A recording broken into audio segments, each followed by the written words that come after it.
and welcome to Blythe Business News, and Happy New Year, if it's not too late to say that. Today, on the first broadcast of 2021, I'm happy to be joined by Nigel Robinson, Chief Executive of Central Asia Metals.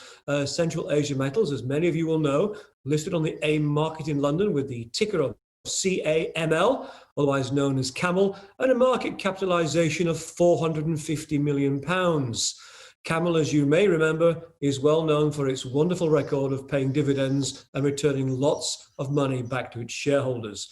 Today, the company has announced its quarterly production update. So Nigel, morning, welcome back on the show. Very positive fourth quarter update. You've met annual guidance. Give us a quick tour of the highlights, please. Okay.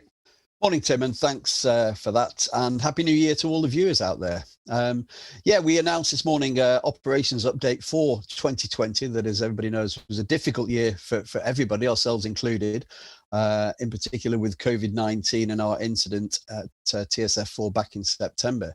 But despite those difficulties, we've managed to announce results this morning that show production was very much in line with our guidance for the year. In fact, with copper, we were 13,855 tonnes we produced, just shy of the top end of the guidance range. And with zinc, we were 23,815 tonnes of zinc, which was about the middle of our guidance range for the year. Slightly under, but less than 1% on the lead guidance, which was 29,724 tonnes of lead in concentrate. So it's just slightly under our lowest level on the guidance range of 30,000 tonnes. But a good performance, I think, all in all, for difficult circumstances and a difficult year, as I say, Tim. One other thing that particularly was pleasing for us was we had no what we call LTIs over the course of the whole year, which is lost time incidents, which is a great achievement for the company and something I'm particularly pleased about. I was going to ask you about that because obviously mining is well known as potentially quite a dangerous occupation, a dangerous industry. Indeed, yeah. You must be incredibly proud that, zero lost times through injury across the year.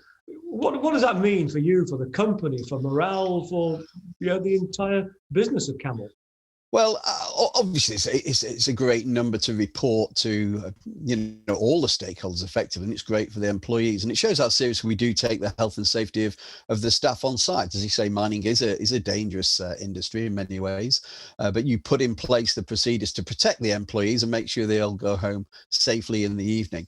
We can never be complacent about it, and despite all those safety training days and the procedures that we put in place, you can always be subject to an incident. But we've now gone almost 2 years at Sasa without an incident, which is good, and almost 3 years at Kounrad. So we're very proud of that, but it's something that we never take for granted and that we're always wary of, that we need to maintain the levels of discipline, training, and the strong procedures on site to maintain safety. Okay. So Kounrad in Kazakhstan, you're producing copper, and I want to come back to that in a moment. But let's just focus for a minute on North Macedonia, where you've got the underground mine with the zinc and the lead. You've had some issues remediating the river near the mine. I understand you've been making good progress, though, on that remediation work. What's left to be done? How close are you to completing the work on the river? Yeah. We unfortunately had an incident, as you know, and the investors know, at our tailings dam at Sasa in North Macedonia on September the 14th last year. One of the fallouts from that particular incident was about 8,000 tonnes of material escaped from our tailings dam and into the river. And as part of cleaning up the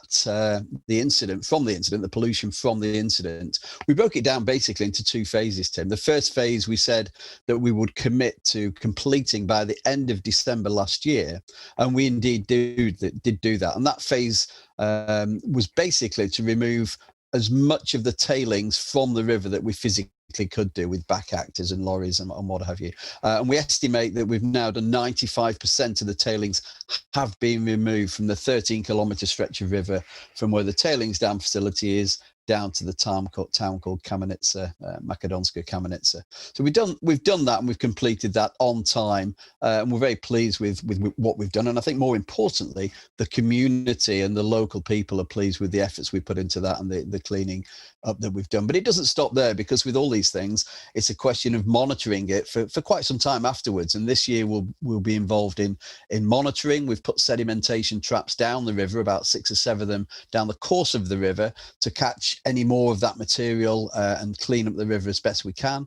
We'll also be putting efforts into working with the community and looking at the biodiversity aspects of it, and doing some vegetation, planting trees, and trying to get the place back to as it was pre-September the 14th. Okay, let's move quickly then back upstream, if you'll pardon the pun, into the Saka Mine itself. Sure. Where you've had what was previously known as the Life of Mine study, which we're now calling the Cut and Fill project. I know your COO, Scott Yellen's been very active in driving that. You're hoping that that's going to be delivered by the end of next year. What do you see as the benefits, when it's completed? What's the outcome of the project? What's it going to achieve for you?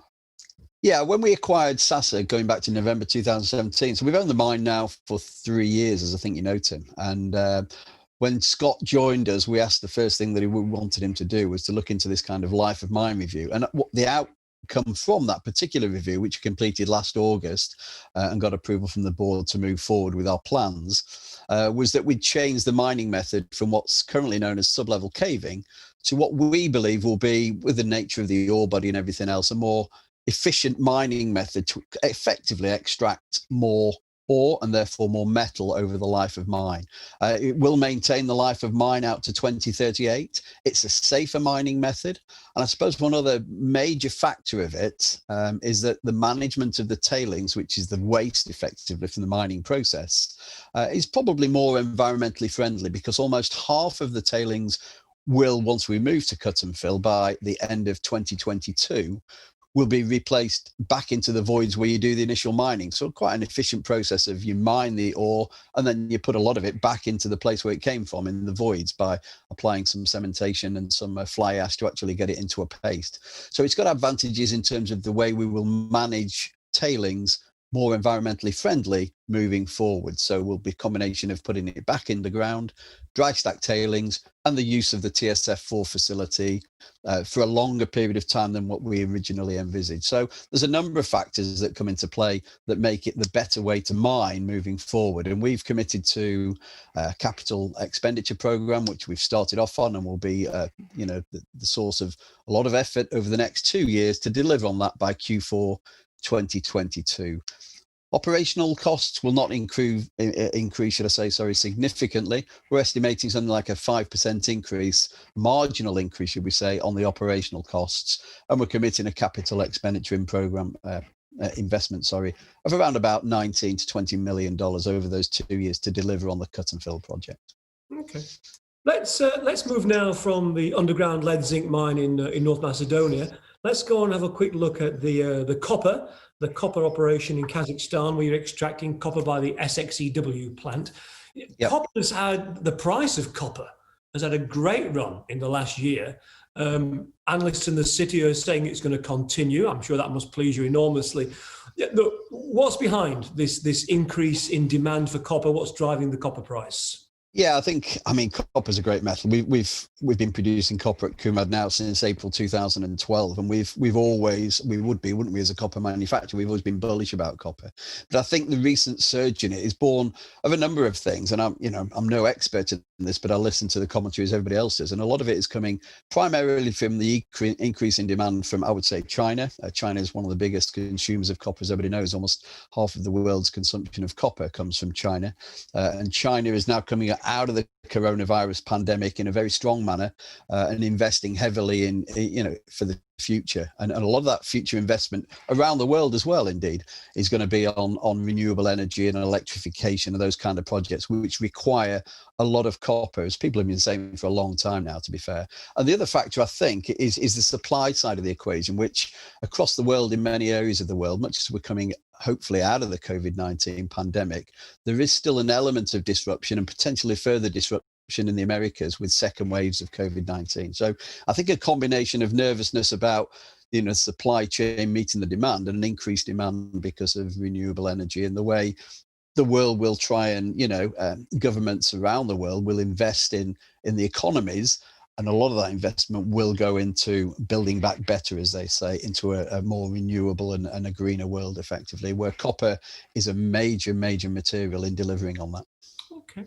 Thank you, Nigel. Before we let you go, looking ahead into 2021, what's the operational priorities for Central Asia Metals? Yeah, I mean, I think it's pretty clear that we have two fairly well-developed projects. We need to deliver on our guidance for this year. We've announced this morning the guidance for this current year, 2021, which is very similar to last year, actually, as we make that transition at Sasa. And Kounrad is pretty much set for in terms of what we've developed already at Kounrad. So we're looking for 12,500 to 13,500 tons of copper at Kounrad, and 23 to 25,000 tons of zinc at Sasa, 30 to 32,000 tons of lead. So we'll be focusing on delivering on that, maintaining our good safety record, maintaining our low cost of production. But outside of that, strategically for the company, I think what we'll be looking at this year is a greater focus on opportunities to grow the business development opportunities around the world, so we can grow the business from a very solid base that we've currently got. Sustainability, that's something which is not going to go away. It's something which is, dear to our hearts as well. We've put a lot of effort into it over the past 18 months to 2 years in terms of expanding our CSR capability that we've always had in the business to, include things more like governance and the people management. And we're looking at targets that we can practically achieve in terms of helping with greenhouse gas emissions, better waste management, better water management, air quality, and those things. And those metrics are being factored into our remuneration policies as well for the directors and the management of the company. So sustainability is going to be a key focus. Trying to grow the business in the mining sphere is going to be a key focus, and delivering on what we've always delivered on at Sasa and Kounrad to enhance and improve and maintain our, as you said right at the start of the interview, our dividend policy and paying good money back to shareholders from a solid base. Well, Nigel, you must come back and keep us updated as 2021 unfolds, but I'm sure we all wish you every success with that. That was Nigel Robinson, Chief Executive of Central Asia Metals, updating us on the fourth quarter production results from CAML. I'm sure we'll be looking forward very soon to his financial results. That's it from Blythe Business News. Thanks for watching.